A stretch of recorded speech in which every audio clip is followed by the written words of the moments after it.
There's a quiet war going on inside every one of us. It doesn't show on your face, it doesn't post selfies, but it shapes your future more than anything else.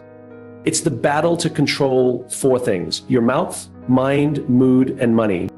Those who win this internal war, they don't just survive, they thrive.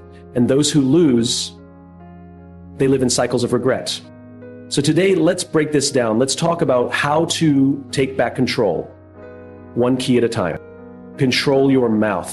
It sounds so simple, doesn't it? But it's one of the hardest things to do, especially when emotions rise, when you feel disrespected, or when the urge to win an argument overtakes the desire to understand. Your mouth, your words, can be your greatest tool or your most dangerous weapon. Every conversation is a choice, connection or collision.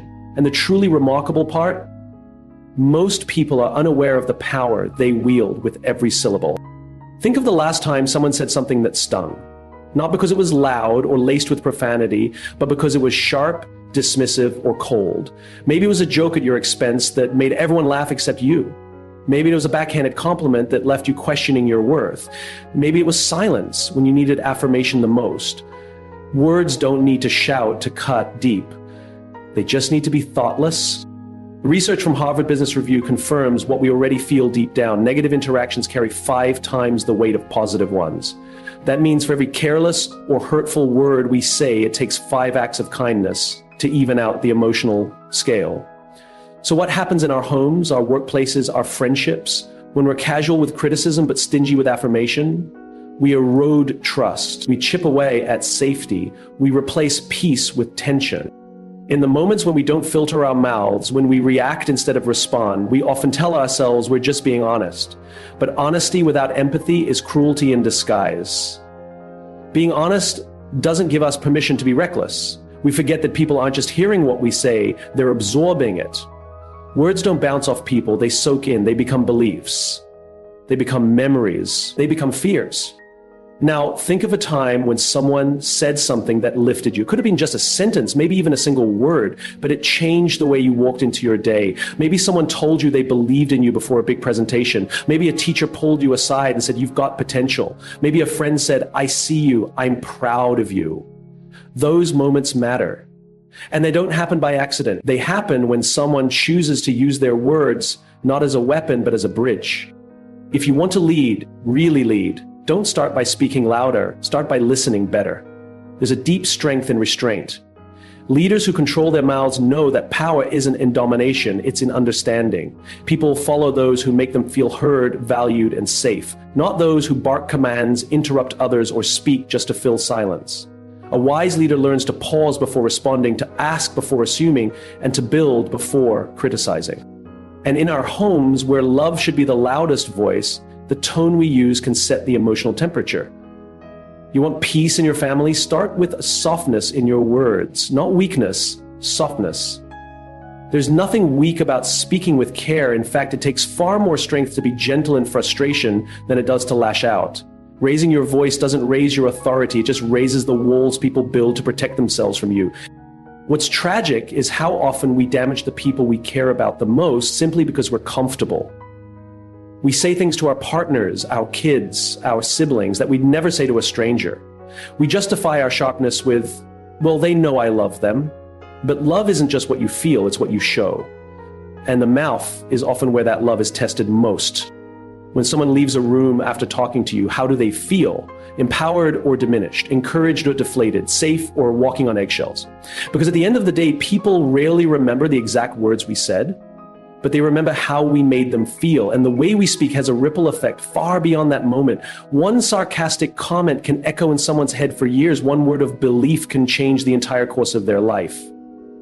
Imagine a world where people spoke not just to express, but to uplift. Where every interaction became an opportunity to build instead of break. Where conflict wasn't fueled by ego, but diffused by compassion. That world begins with each of us. It begins every time we choose to pause, to breathe, and to speak with intention. The truth is, you never know what someone is carrying. Your words might be the only kind thing they hear all day or the final blow after 100 wounds. Choose wisely, because the cost of careless speech is too high, and the return on thoughtful communication is priceless. There's a story of a man who carried a bag of feathers through a village. releasing one at each doorstep as he spoke rumors about his neighbor. Later, realizing the damage he'd done, he tried to collect all the feathers. But the wind had scattered them far and wide. That's the nature of words. Once released, they can't be undone. You can apologize, yes, but the impact lingers. So before you speak, ask yourself, is it true? Is it necessary? Is it kind? These aren't restrictions, they're filters. They help ensure that what we say creates value instead of harm. They remind us that words are not just sounds. They are seeds. What we plant will grow, for better or worse. Speak in a way that people want to lean in, not step back. Let your words be a source of warmth in a cold world, a light in someone's darkness, a bridge over troubled waters, because at the heart of it all, control over your mouth isn't about censorship, it's about consciousness. It's not about being silent, it's about being strategic. It's not about fear, it's about love. And the more you practice it, the more natural it becomes. With time, you'll start to feel the difference between speaking to be heard and speaking to heal. You'll find the courage to hold your tongue when anger flares and the humility to lift others when pride tempts you to tear them down. You'll discover that controlling your mouth isn't a loss of freedom. It's the path to deeper respect, richer relationships, and lasting influence. Because words can build or burn. And every time you open your mouth, you get to choose which one you'll do. Most people move through life as passengers in their own minds, unaware that they've handed over the wheel to fear, distraction, and negativity. They wake up already overwhelmed, consumed by thoughts they didn't choose. Worries gain momentum before they even have their coffee. A single doubt spirals into catastrophe, and by midday, they've played out every worst-case scenario in their heads, not because those things are real, but because their minds ran wild without guidance. That's not insight. That's not preparedness. That's chaos. And yet it's become normal. But just because something is common doesn't make it right. The truth is, the human brain wasn't designed to make us happy. It was designed to keep us alive. It's a survival tool programmed over thousands of years to notice danger before opportunity, to anticipate failure before success. It's always scanning the horizon for a threat, real or imagined. That's why we fixate on what might go wrong more than what could go right. And if we leave the mind unchecked, if we let it run on autopilot, we don't just live in fear. We start building our lives around it, and we start preparing for disaster instead of preparing for possibility. But here's the crucial insight. You are not your mind. You are the one behind the thoughts. You are the observer, the captain, the author of the story.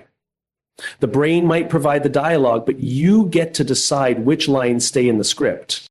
Most people don't realize they can choose their thoughts, but you can, you must.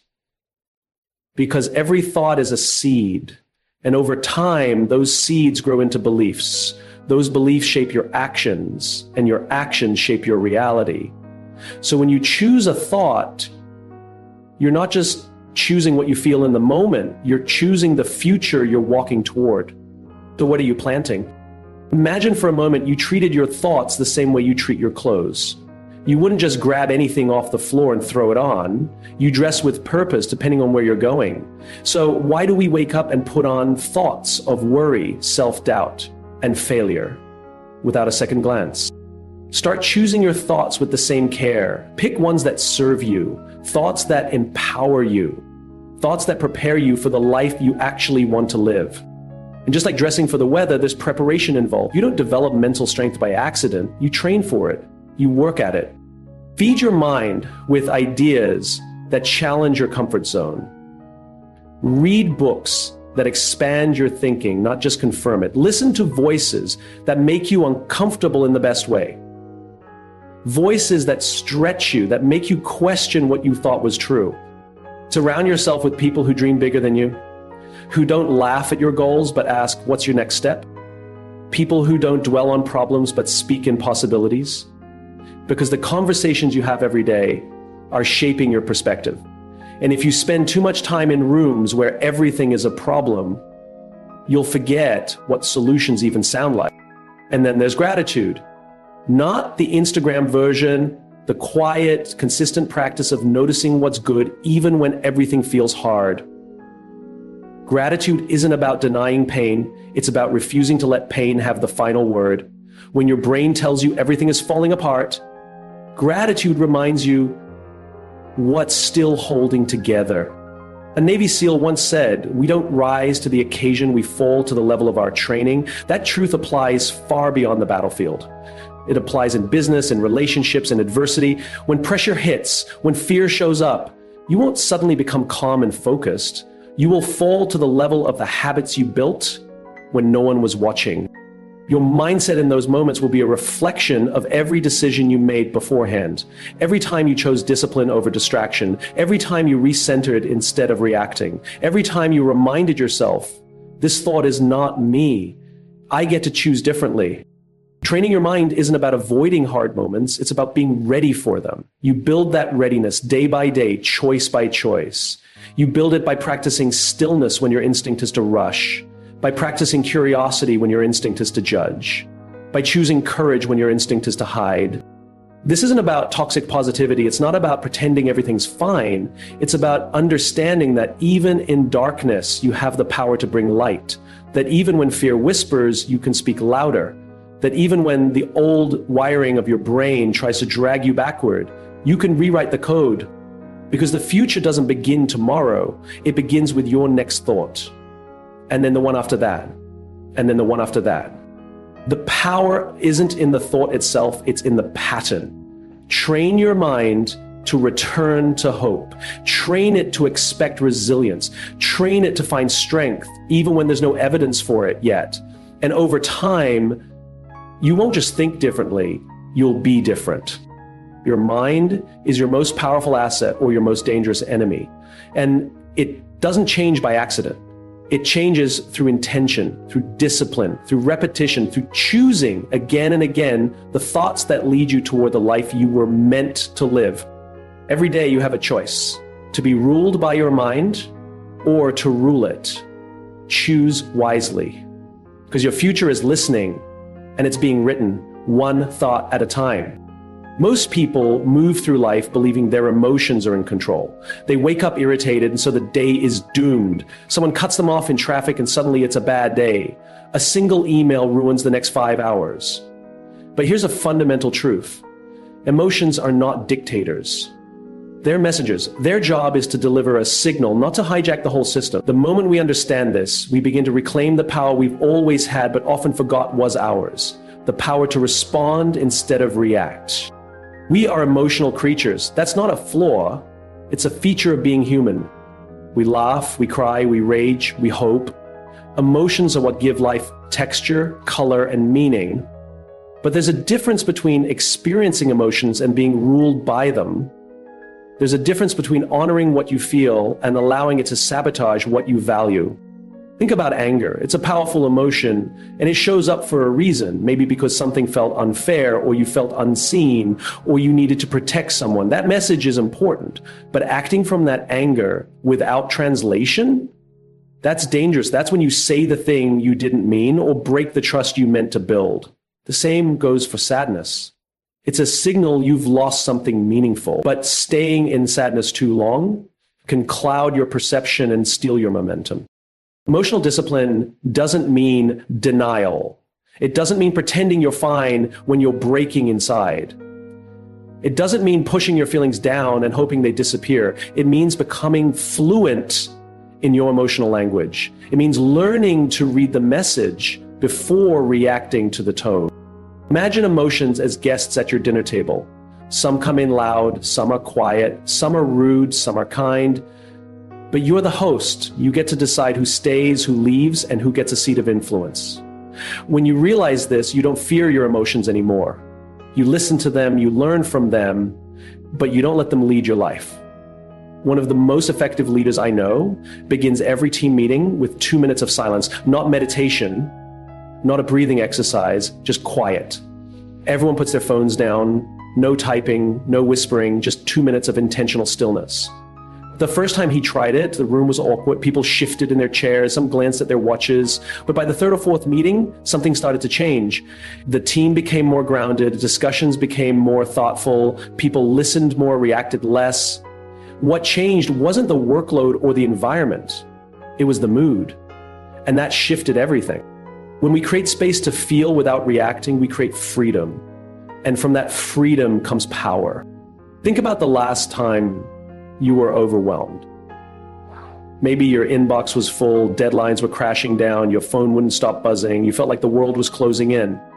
In that moment, the natural instinct is to react, to lash out, to retreat, to shut down. But what if, instead of doing that, you paused? What if you asked, what's underneath this feeling?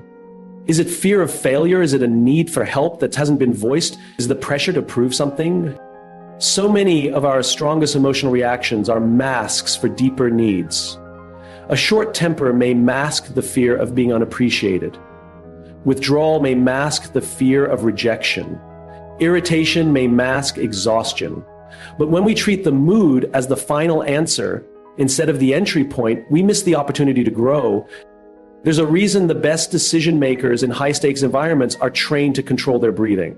Navy SEALs, fighter pilots, trauma surgeons, they all understand this. When your physiology is calm, your clarity increases. When your body is in control, your brain catches up. That pause, the breath, the stillness isn't weakness, it's strategy. It's what allows you to respond with precision instead of react with panic. But let's be honest. Emotional discipline is not always glamorous. It's not the fiery speech. It's not the grand gesture. Sometimes it looks like walking away from an argument you know you could win, but doesn't need to be fought. Sometimes it's holding back a sarcastic comment. Sometimes it's saying, I need a moment, instead of pretending you're fine. These small acts are what build the muscle of emotional fluency. In today's world, mood is often mistaken for identity. I'm just an angry person. I'm always anxious. I'm too sensitive. These labels become cages we build for ourselves. But your mood is not who you are, it's what you're feeling. And feelings change. Identity, when rooted in reaction, becomes brittle. But when rooted in awareness, it becomes resilient. There is immense power in recognizing your emotional patterns. What triggers your anger? What softens your fear? What restores your calm? These aren't just psychological questions, they're practical ones. Because when you understand the terrain of your emotional landscape, you stop being surprised by it. You start preparing for it. You can't predict every emotional storm, but you can build a lighthouse strong enough to withstand it. That lighthouse is built through practice, through pausing before you speak, through journaling at the end of a hard day, through surrounding yourself with people who model emotional strength, not just emotional intensity, through asking for help when your mind becomes a maze. Emotional strength isn't loud, it's not flashy, it's not about having a stone-cold face or a steel-trap heart. It's about grace. Grace for yourself, grace for others, grace in the middle of chaos. Grace that says, I will not let this feeling decide my future. When you master your mood, you stop being a victim of circumstance. You become a steward of your energy. You walk into meetings with calm, not chaos. You respond to conflict with curiosity, not combustion. You build relationships that are safe, not sharp. You start to notice when someone else is off, not to criticize, but to care. And in doing so, you become the kind of person people trust, not because you're always happy, but because you're always grounded, the kind of leader who can be the calm in the storm, the kind of friend who listens before fixing, the kind of human who leads not just with intellect, but with emotional wisdom. That's what mastering your mood gives you, not just peace of mind, but peace of presence. And when your presence brings calm to others, that's not just emotional control, that's emotional leadership. And the world needs more of that, now more than ever. Control your money or your money will control you. This isn't about greed or gain. It's about freedom. It's about the ability to wake up in the morning and choose. The ability to walk away from what doesn't serve you. The power to say yes, not because you're desperate, but because you're prepared. Most people think of money in terms of arithmetic, what you earn, what you spend, what you owe. But money isn't just about numbers. It's about meaning. It's about choices. Every dollar you spend is a vote for the kind of life you want. Every dollar you save is a step toward the future you're building. And every dollar you waste is a compromise, a delay, a detour from the life you say you want. When you look at someone's bank account, you're not just seeing transactions. You're seeing priorities. You're seeing patterns. You're seeing a story unfold, what matters, what's ignored, what's urgent, and what's not. And that's why controlling your money starts with awareness. Not obsession, not fear, but awareness. Every great journey starts with a map. If you don't know where your money's going, how can you ever expect it to take you where you want to be? Too many people believe that wealth is only for the lucky or the high earners. But real wealth isn't about how much you make. It's about how well you manage what you make. I once met a man who worked as a janitor for over 40 years. Humble job, modest pay, nothing flashy. He never made more than $40,000, 0 cents a year. He never drove a new car. He never took out debt. But when he passed away, his estate revealed over $8 million, 0 cents in savings and investments. He never played the lottery. He played the long game. He invested consistently. He lived simply. And most importantly, he thought long term. He didn't just plan for retirement. He planned for possibility. We are constantly bombarded with messages designed to separate us from our money. Buy now, pay later. Treat yourself. You deserve it. But let's get honest. What do you really deserve? Do you deserve momentary pleasure at the cost of lasting peace? Do you deserve the high of consumption followed by the low of regret? Or do you deserve the freedom to breathe, to choose, to invest in your future instead of paying for your past? Controlling your money doesn't mean being cheap. It means being intentional. It means telling your money where to go instead of wondering where it went. It's the difference between stress and strategy, between chaos and control, between surviving and thriving. And it starts small. It starts with the decision to look, not flinch, not avoid, not lie to yourself, but really look. Open up your bank statements. Track your expenses. You're not judging yourself. You're learning. You're taking inventory. You're waking up. From there, build habits that serve you. Set a budget, not as a cage, but as a compass. Automate your savings. Invest in what grows, not what depreciates. Create an emergency fund, not because you're paranoid, but because you're smart. Life is unpredictable, but you don't have to be unprepared. We don't rise to the level of our dreams, we fall to the level of our systems. And your financial system is either working for you or against you.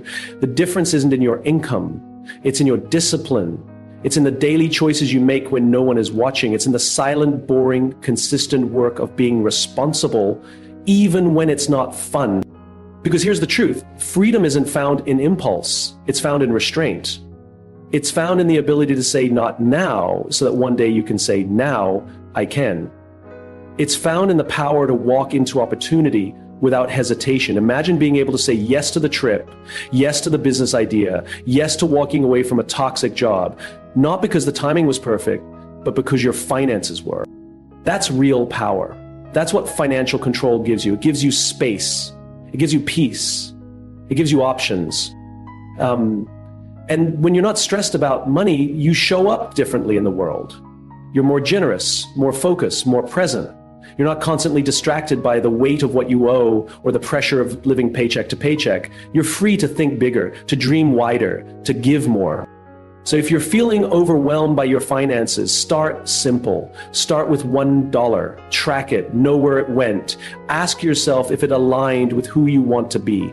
And then do that again and again until clarity replaces confusion, until control replaces chaos. Money's not the goal. Freedom is, control is, peace is. But money is the tool. It's the leverage. And it responds to intention. Not income, not inheritance, intention. The world may never stop trying to take your money, but you get to decide who wins that battle. You get to choose whether your money is a source of stress or a source of strength. And you don't need $1 million to make that choice. You need a mindset. You need a mission. You need to believe that you are capable of mastering your finances, even if no one ever taught you how.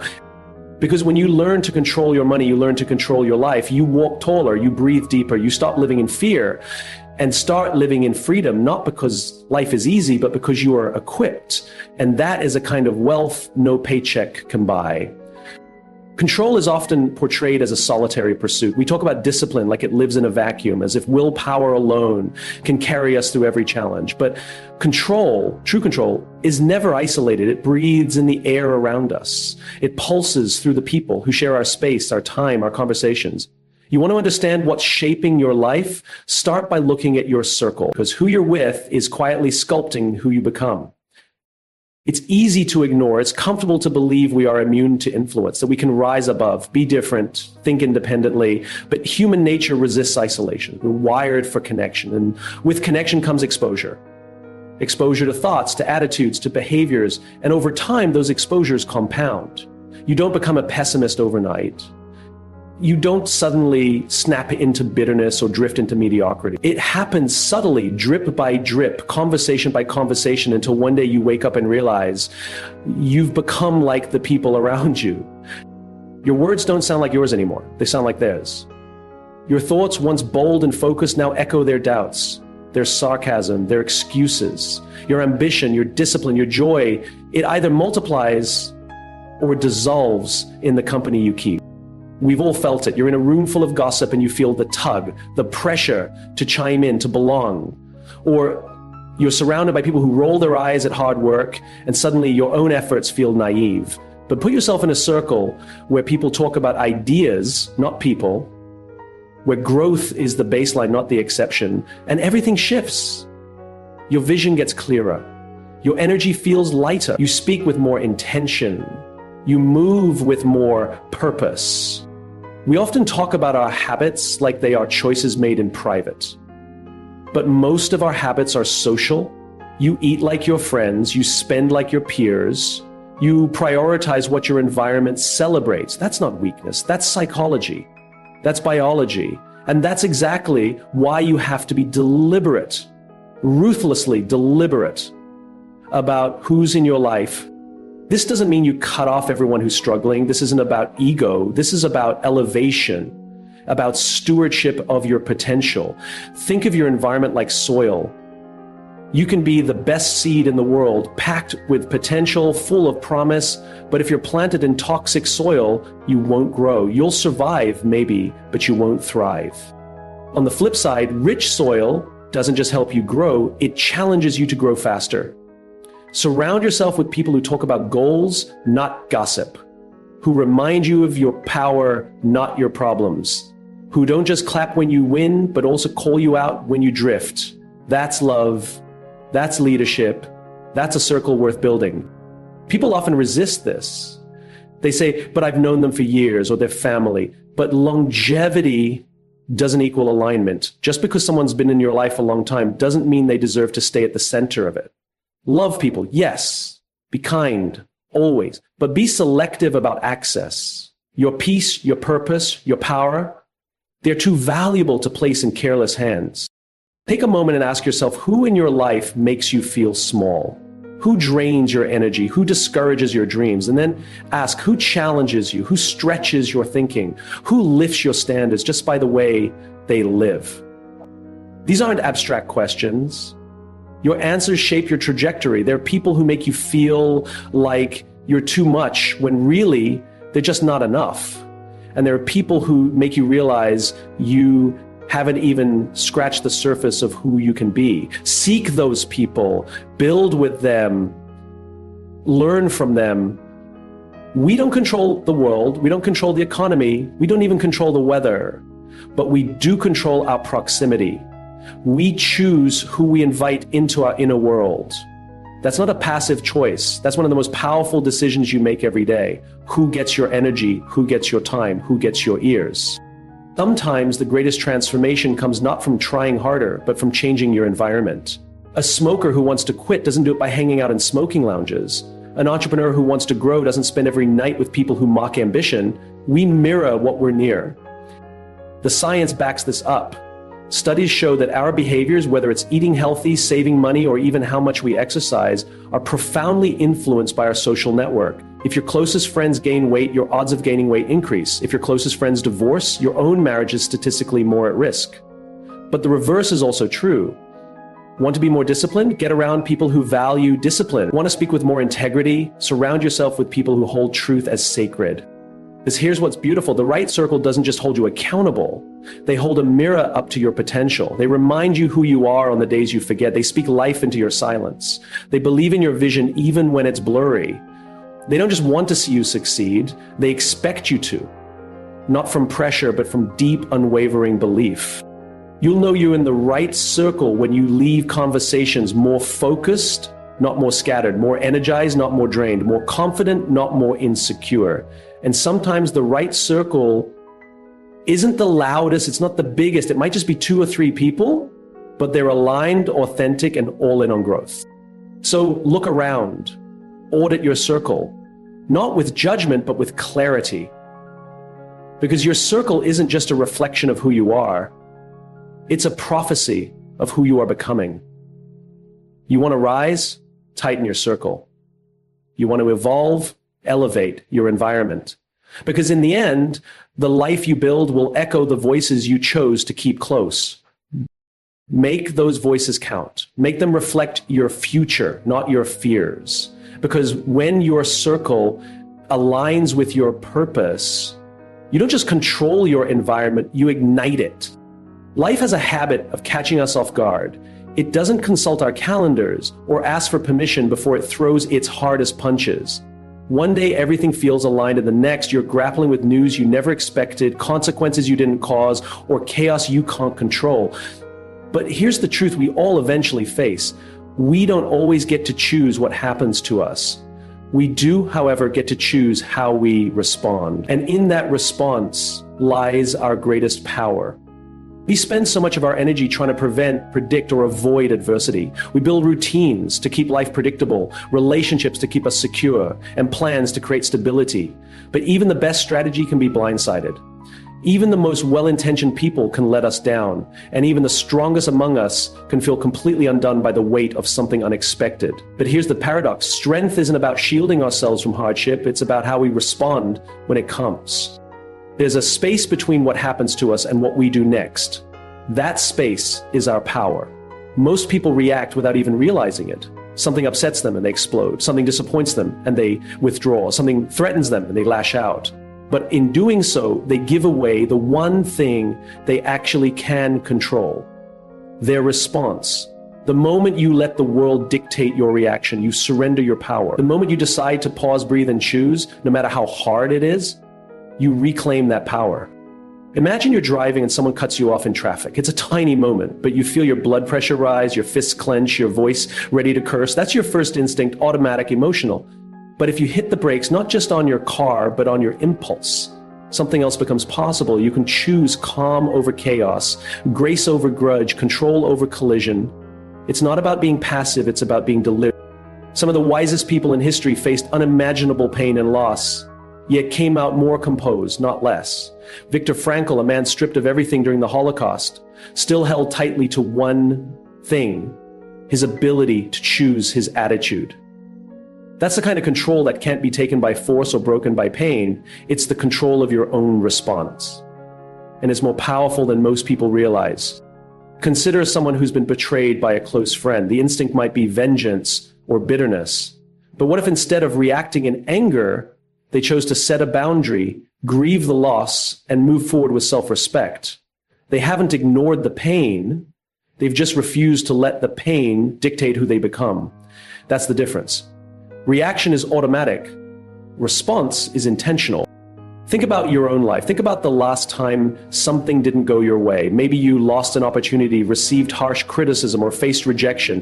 What did you do with that moment? Did you let it define you, or did you define yourself in it? The greatest leaders, the most resilient people, and the most inspiring figures in history didn't have perfect circumstances. They had practiced responses. They had trained themselves over and over again to pause in the face of pressure and choose who they wanted to be.